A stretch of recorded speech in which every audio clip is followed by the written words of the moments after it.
मेरे प्यारे दोस्तों, आपका बहुत बहुत स्वागत है आपके सबसे चहीते कार्यक्रम में जिसका नाम है वास्तु लिविंग विद पल्लवी छिलावरा।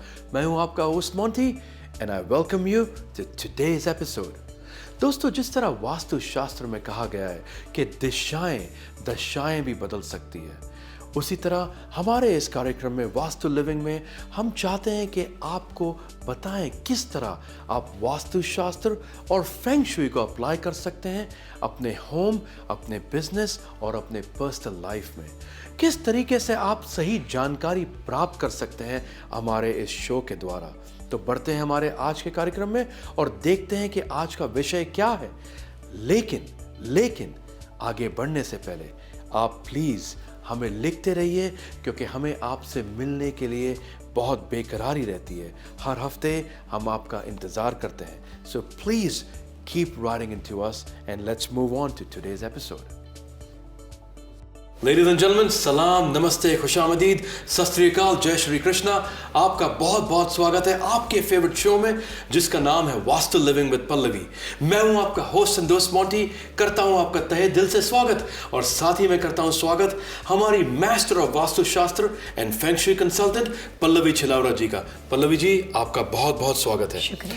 दोस्तों, आज का जो हमारा विषय है, जो टॉपिक है, वो है मेन डोर।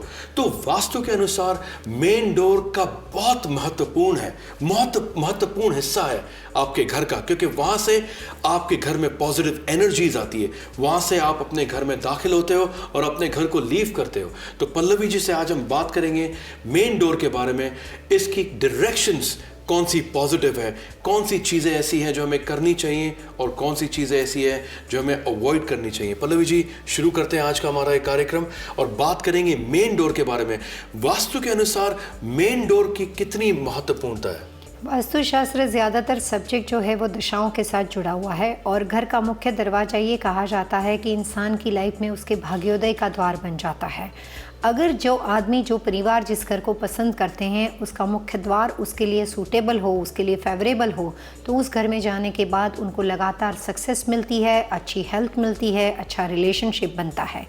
लेकिन अमेरिका का कंस्ट्रक्शन स्ट्रक्चर और इंडिया के कंस्ट्रक्शन स्ट्रक्चर के हिसाब से प्रैक्टिस के दौरान इन बातों को किस तरह से सेपरेट किया जाता है और क्या क्या बातों को मेन डोर से पहले ध्यान में रखना चाहिए।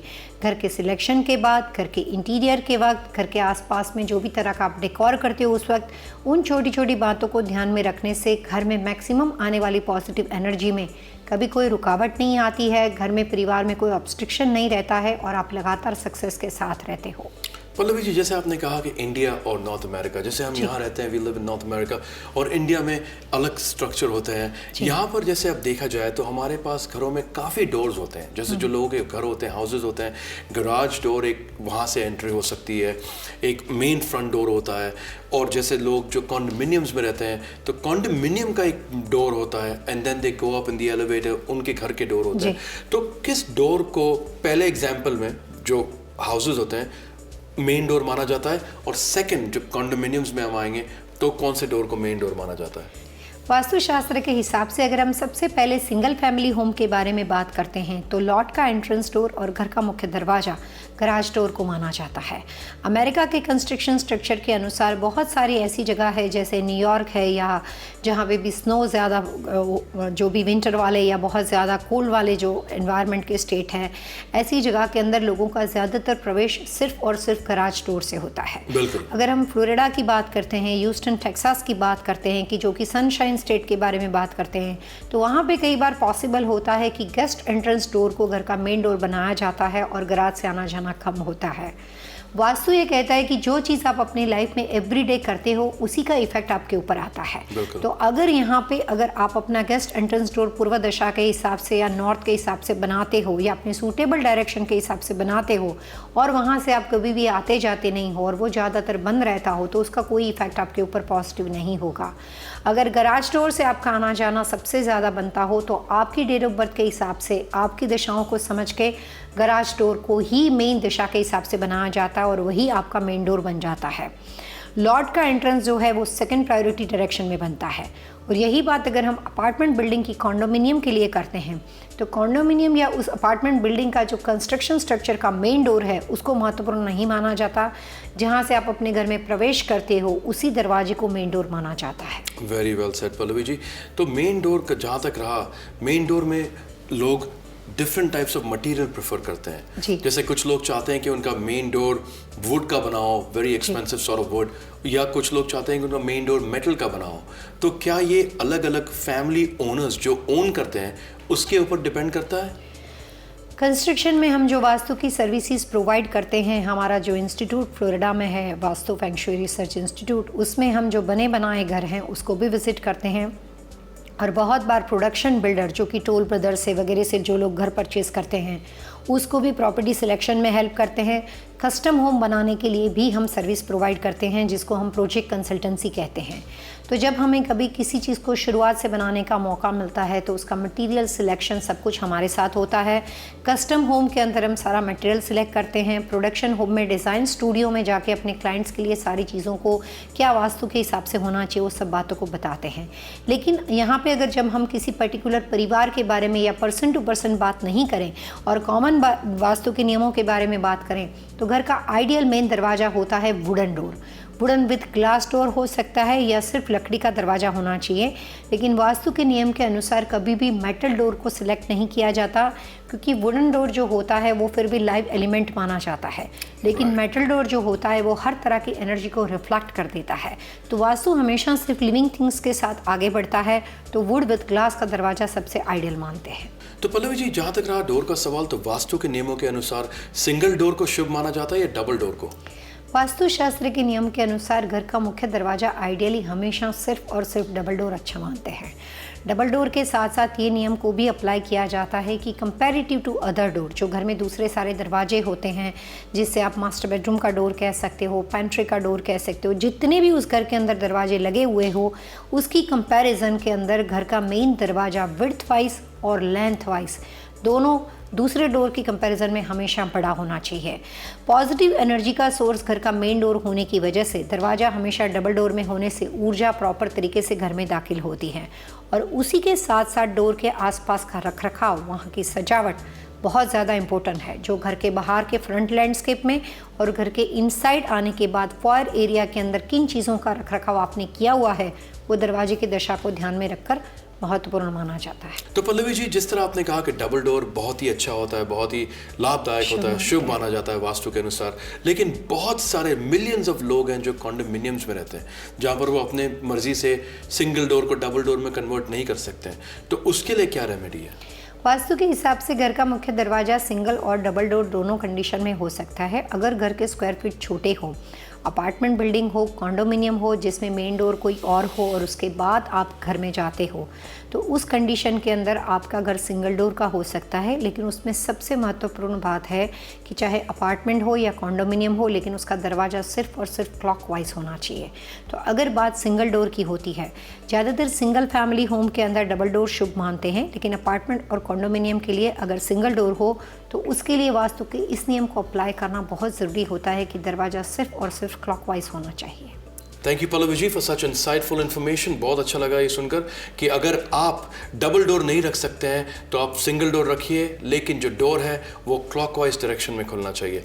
पल्लवी जी, अब वक्त हुआ एक ब्रेक लेने का। Ladies and gentleman, it's time for a short break. We'll be right back with more things to talk about main door and Vastu. Keep watching Vastu living with Pallavi. Will be right back.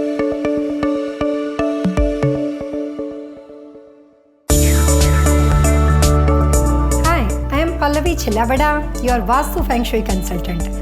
Vastu Feng Shui services are valuable for your business. Using direction, calculation and forecast prediction enhance progress and help you avoid any pitfalls.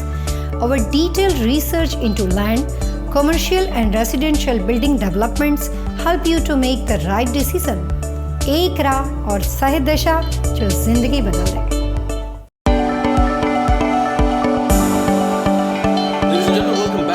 watching Vastu Living with Pallavi. I'm your host Monty और आज का हमारा विषय है main door and वास्तुशास्त्र। जिस तरह main door एक बहुत ही अहम हिस्सा है वास्तु का, और हम बात कर रहे हैं हमारे vastu and feng shui consultant Pallavi Chilawara ji से।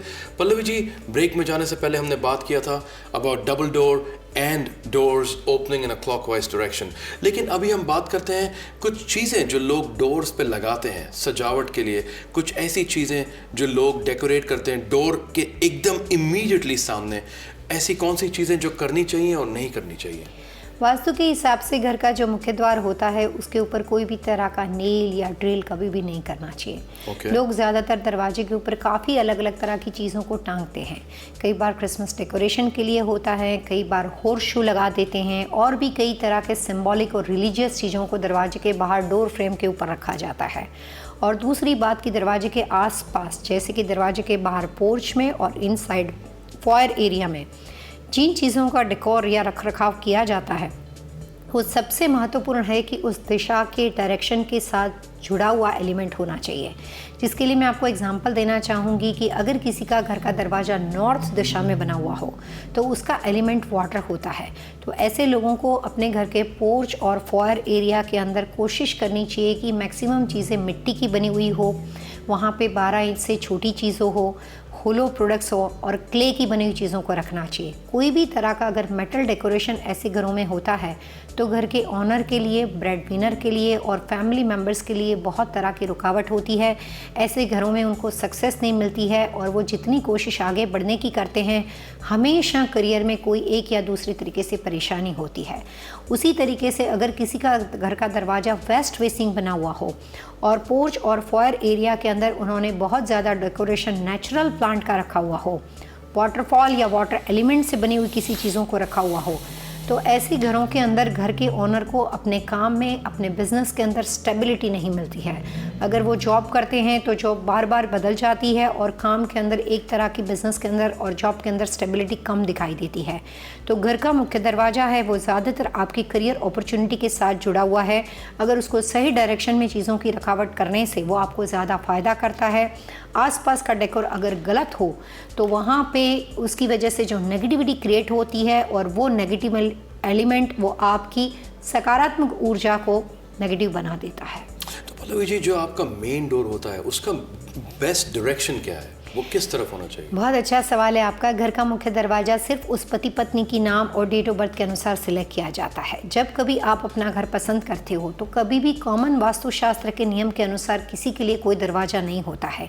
इसीलिए हम हमेशा कहते हैं कि गूगल से या कभी भी कोई भी तरह की बुक पढ़ के आप अपना वास्तु नहीं कर सकते हो। आपको कंसल्टेंट या एक्सपर्ट की आवश्यकता होती है जो कि उस परिवार के लिए उनकी नाम और डेट ऑफ बर्थ से आपको ये बताया जाता है कि which is the best direction for family, और उसके हिसाब से ब्रेड विनर के हिसाब से घर के मुख्य द्वार को पसंद किया जाता है, और बच्चे या बुजुर्गों के हिसाब से, घर के पेरेंट्स के हिसाब से मास्टर बेडरूम या जो भी अलग तरह के रूम्स, किड्स रूम है, उसका सिलेक्शन किया जाता है।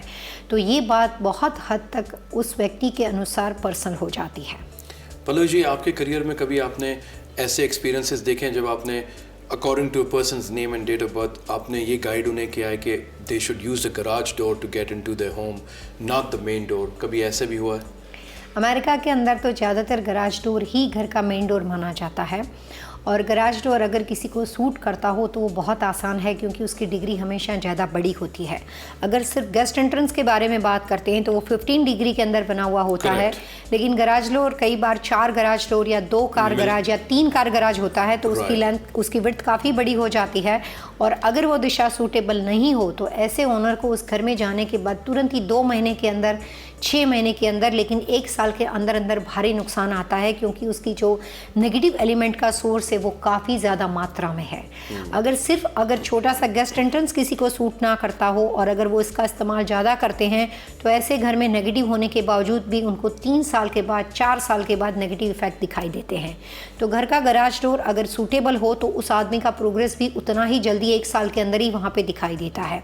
तो वास्तुशास्त्र के नियम के अनुसार गराज डोर के अंदर क्या चीज़ों को रखना चाहिए और किस तरह की दिशाएं होनी चाहिए वो ज़्यादातर उस घर के ओनर के एलिमेंट और दरवाजे की पोजीशन की दिशा और डिग्री के अनुसार उन्हें बताया जाता है। थैंक यू पल्लवी जी, आपने बहुत अच्छी इन्फॉर्मेशन दी और हमारे दर्शक इसका बहुत लाभ उठा सकते हैं।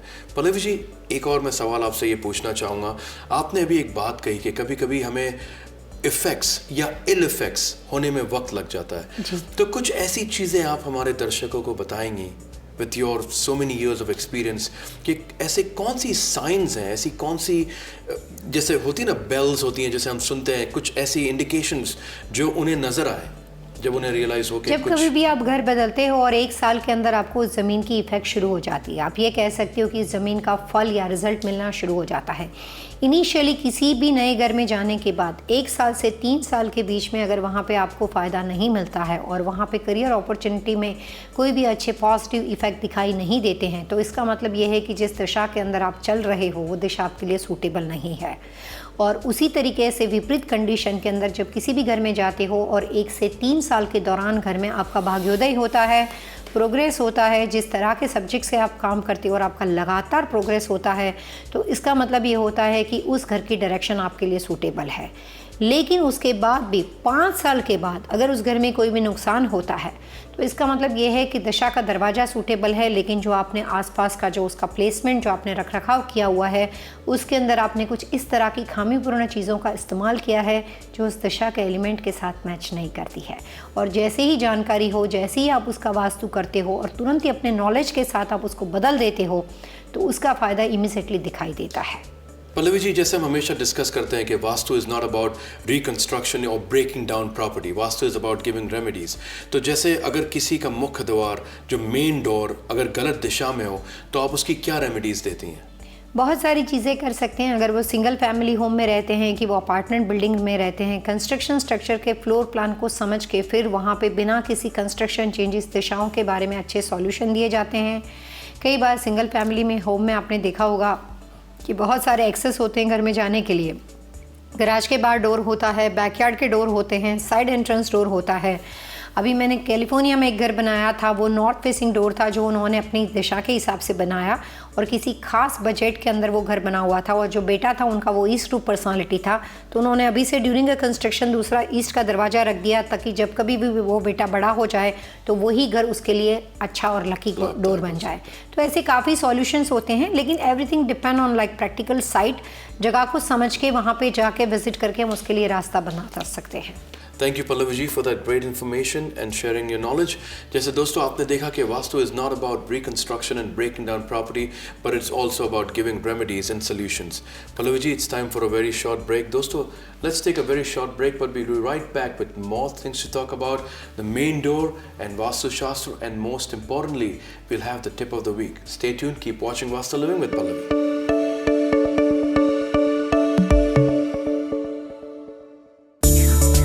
Pallavi Chelavada, your Vastu Feng Shui consultant. We all have different goals in our lives, but at the end of the day, we are all looking for happiness. This happiness comes from achieving our goals, both personal and professional. Vastu Shastra and Feng Shui will help you find this happiness and a perfect balance that can help you achieve all that you want. एक राह और सही दिशा जो जिंदगी बदल दे। Ladies and gentlemen, welcome back. You're watching your favorite show, Vastu Living with Pallavi. मैं हूं आपका होस्ट मॉन्टी, करता हूं आपका स्वागत। आज का हमारा विषय है मेन डोर एंड वास्तु शास्त्र। चलते हैं, बात करते हैं पल्लवी जी से और सुनते हैं what is the tip of the week. Pallavi ji, tip of the week. Vastu Shastra में फिलहाल हम घर के मुख्य द्वार के बारे में बात करते हैं। मैंने ज़्यादातर देखा है कि मेन डोर के अंदर कई बार लाफिंग बुद्धा को लगाया जाता है। उसकी आइडियल पोजीशन घर के दरवाजे के बाहर दिखती हुई होनी चाहिए और कभी भी बैठा हुआ बुद्धा घर के डोर के पास नहीं रखना चाहिए। आप खड़ा हुआ बुद्धा रख सकते हो, वाल्थ वाला बुद्धा रख सकते हो, लेकिन बैठा हुआ बुद्धा उन लोगों को रखना चाहिए जो अपनी लाइफ को आराम से और अपनी फैमिली के साथ बुजुर्ग वगैरह जीना चाहते हैं। लेकिन करियर ओरिएंटेड लोगों को हमेशा खड़ी हुई बुद्धा की प्रतिमा डोर के सामने रखनी चाहिए। पल्लवी जी, बहुत बहुत शुक्रिया। Thank you so much for such great insight and great tips. Let's move on to our next section which is the emails of the week. तो पल्लवी जी, हर हफ्ते की तरह हमें काफ़ी लोग, बहुत सारे लोग ईमेल लिखते हैं from all across the country और बहुत सारे लोग हमारे शो की तारीफ करते हैं और हमारे साथ बहुत जुड़ रहे हैं। मोंटी जी, मुझे जितने ईमेल आते हैं उसमें सबसे ज़्यादा तारीफ आपके बारे में की जाती है। लोगों को आपको बोलने की अदा बहुत पसंद है। पल्लवी जी, लोगों को आपकी अदा ज़्यादा पसंद है। Thank you so much for that compliment. बढ़ते हैं हमारे पहले ईमेल की तरफ। पल्लवी जी, ये ईमेल लिखते हैं सुरेश साहब फ्रॉम न्यू जर्सी और उनका क्वेश्चन बहुत सिंपल है। वो कहते हैं कि जो उनका मेन डोर है उसके राइट अक्रॉस एक वाटरफॉल है। तो वो एलिमेंट्स के बारे में पूछ रहे हैं। I think is has some knowledge. He's saying that do the elements collide? क्या अर्थ और वाटर आपस में कोलाइड करते हैं? क्या ये इनके लिए फेवरेबल है? उनकी डेट ऑफ बर्थ है 15 अप्रैल 1976। उनकी डेट ऑफ बर्थ के हिसाब से वाटर एलिमेंट और अर्थ एलिमेंट दोनों इनको सूट करते हैं, लेकिन जो उनका सवाल था कि वाटर और अर्थ एलिमेंट एक दूसरे के साथ डिस्ट्रक्टिव साइकिल क्रिएट करते हैं, तो उसके लिए मैं जवाब देना चाहूँगी कि बोथ आर सपोर्टिंग एलिमेंट। एक दूसरे के साथ उनके रहने से, जुड़ने से आदमी को फ़ायदा होता है, उससे लाभ क्रिएट होता है। तो अगर आपके जिस किसी का भी घर का दरवाज़ा नॉर्थ का बना हुआ हो, ईस्ट का बना हुआ हो, नॉर्थ ईस्ट का बना हुआ हो, सिर्फ उन लोगों को घर के फ्रंट यार्ड के अंदर कोई भी तरह का वाटरफॉल रखना चाहिए। और ख़ास करके इन बात का ध्यान रखना चाहिए कि वाटर फाउंटेन नहीं होना चाहिए, सिर्फ 6 स्टेप से बना हुआ वाटरफॉल होना चाहिए और पानी का जो फोर्स है वो घर के अंदर की ओर आता हुआ उस पोजीशन में रखना चाहिए। तो 2-3 बातों को ध्यान में रखकर पूरी जानकारी के साथ वाटरफॉल को रखने से आदमी को फ़ायदा होता है। और जब कभी कुछ साल ऐसे होते हैं कि वहाँ पे वाटर एलिमेंट को यूज़ करना अच्छा नहीं होता है, तो सिर्फ उतने सालों तक या किसी कुछ खास ईयर के अंदर वाटर एलिमेंट को आप बंद कर सकते हो। But majority water element north east में फ़ायदा करता है। तो सुरेश साहब, अगर आपने आपके सवाल का जवाब सुना होगा, अगर आपको ज़्यादा डिटेल में पल्लवी जी से बात करना है, you can definitely send her an email and ask her more questions about your property. Moving on to a next email, Pallavi ji हमें दूसरा ईमेल लिखती है Sunaina ji, who is writing us from Houston Texas. इनका क्वेश्चन ये है कि she has a 4 family house, it's like a huge mansion, और घर खरीदने से पहले उनका ये कंस्ट्रक्शन ऐसे ही था, उन्होंने कोई भी कंस्ट्रक्शन नहीं किया। मेन डोर खोलते साथ ही उनका एक ब्यूटीफुल स्टेयरकेस आता है, लेकिन उन्होंने कहीं ये पढ़ा था कि मेन डोर के सामने स्टेयरकेस नहीं होना चाहिए। तो वो हमें लिखती हैं, Pallavi ji, I really love your show, love your style, love the way you speak, big fan of the show, please can you guide me. सबसे पहले शुक्रिया जी सुनैना जी, आपने जो कि इस शो के बारे में अपनी राय हमें भेजी। और मैं कहना चाहूँगी कि घर का दरवाज़ा खुलते ही बिल्कुल बराबर पास में सीढ़ियाँ पड़ती हो तो उससे बहुत गहरा वास्तुदोष हो जाता है, और जो भी घर में रहते हो वहाँ पे हेल्थ इश्यू लगातार रहते हैं और करियर के अंदर स्ट्रगल और चैलेंजेस हमेशा रहते हैं। तो घर का दरवाज़ा खुलने के साथ ही बराबर सामने सीढ़ियाँ या उसके स्टेप नहीं आने चाहिए, उससे वास्तुदोष खड़ा होता है। लेकिन अगर आप अपने घर का फ्लोर प्लान भेजोगे और कितना डिस्टेंस वहाँ पे पड़ता है उसको समझ के हम विदाउट कंस्ट्रक्शन चेंजेस उसके बारे में सही और अच्छा सॉल्यूशन आपको भेज सकते हैं। तो आप अपने घर का पूरा फ्लोर प्लान हमें भेजें। तो सुनैना जी, अगर आप हमारा शो देख रही हैं तो thank you so much for writing in to us. Please send us your floor plan and you'll get a more detail and a more descriptive answer from Pallavi ji. Pallavi ji, let's move on to a third email. ये email आता है अभिलाषा गुप्ता से, और ये लिखती हैं हमें all the way from California, San Francisco. और इनका क्वेश्चन ये है कि she has a beautiful house and the main door follows the second door which leads into the backyard. यानी उनके जो 2-3 doors they fall in one line. So उनका question ये है कि is this favorable for her, और उन्होंने अपनी डेट ऑफ बर्थ भी बेची है which is Jan 27th 1982। अभिलाषा जी, सबसे पहले अगर घर में आप हस्बैंड वाइफ दोनों साथ में रहते हो तो आपने सिर्फ अपनी नाम और डेट ऑफ बर्थ भेजी है। इसके साथ साथ आपके हस्बैंड की भी नाम और डेट ऑफ बर्थ का होना ज़रूरी होता है वास्तु कंसल्टेंट के लिए। और जो अभी आपने बताया कि आपके घर के अंदर एक लाइन के अंदर 3 दरवाजे बने हुए हो, तो वास्तु में कुछ ऐसी बातें हैं जो किसी के नाम और डेट ऑफ बर्थ से नहीं लेकिन कॉमन वास्तु दोष बन जाता है, और वो हर किसी के लिए सही नहीं होता है। एक लाइन में 3 दरवाजे अशुभ माने जाते हैं और उससे एक बहुत गहरा वास्तु दोष क्रिएट होता है, और वहाँ पे इंस्टेबिलिटी, वहाँ पे स्टेबिलिटी ज़्यादा नहीं रहती है। तो कोशिश करें कि एक साथ तीनों दरवाजे का खुलना आप हो सके तो बंद कर सकते हो। किसी लास्ट वाले डोर के ऊपर आप डोर क्लोज़र लगा सकते हो और इंटीरियर डेकोरेशन के माध्यम से आप इस प्रॉब्लम को सॉल्व कर सकते हो। लेकिन घर के वास्तुदोष को ज़्यादा सही समझने के लिए पति पत्नी की नाम, डेट ऑफ बर्थ, घर का पूरा एड्रेस, अगर पॉसिबल हो तो घर का फ्लोर प्लान भेजने से हम वहाँ पे क्या सिचुएशन में रेमेडी मैच करेगी वो आपको खुद बता सकते हैं। Thank you Pallavi ji, thank you. और अगर आपने, अभिलाषा जी, अगर आपने सुना होगा प्लीज़ हमें अपनी डिटेल्स भेजिए। पल्लवी जी लेते हैं लास्ट ईमेल जो लिखते हैं Deepak Srinivasan, he is writing us from Baltimore. इनका क्वेश्चन बड़ा ही डिफरेंट है। ये कहते हैं कि इनके main door comprises of 2 doors, जो बाहर का डोर है वो मेटल है और अंदर का डोर है वुड का, तो वो कहते हैं कि is that something which is favourable for him because he is given us his date of birth. उनकी डेट ऑफ बर्थ है 1 सितंबर 1961। तो ये कहते हैं कि दो एलिमेंट्स हैं, metal and earth, so what is favourable for him. घर के अंदर का दरवाजा अगर वुडन डोर का बना हुआ हो तो फिर भी घर का मुख्य द्वार आपका वुड डोर का ही माना जाएगा, लेकिन दो एलिमेंट साथ में इकट्ठे होने से और दोनों कॉन्ट्रास्ट एलिमेंट है, एक दूसरे के साथ सूटेबल नहीं है, तो इसकी वजह से आपको 100% पॉजिटिव इफेक्ट उस घर का नहीं मिलता है। तो अगर कभी किसी के बाद घर के दरवाजे के बाहर कोई सेफ्टी दरवाजा आपको लगाना पड़ जाए तो कोशिश करनी चाहिए कि दोनों के एलिमेंट एक ही तरह के बने हुए हो, और अगर पॉसिबल हो तो आप बाहर का दरवाजा चेंज कर सकते हो। मेन डोर आपका फिर भी वुडन डोर है जिसको बहुत ही शुभ माना जाएगा। Mr. Deepak Srinivasan, thank you so much for writing into us and thank you for your compliments. We appreciate all our viewers who watch this show and especially those who write into us with their issues. We'll do our best to read your emails on our show. Pallavi ji, वक्त हुआ है हमारे प्यारे दर्शकों को अलविदा कहने का, but with a promise that we'll be back next week with another very exciting topic on your favorite show.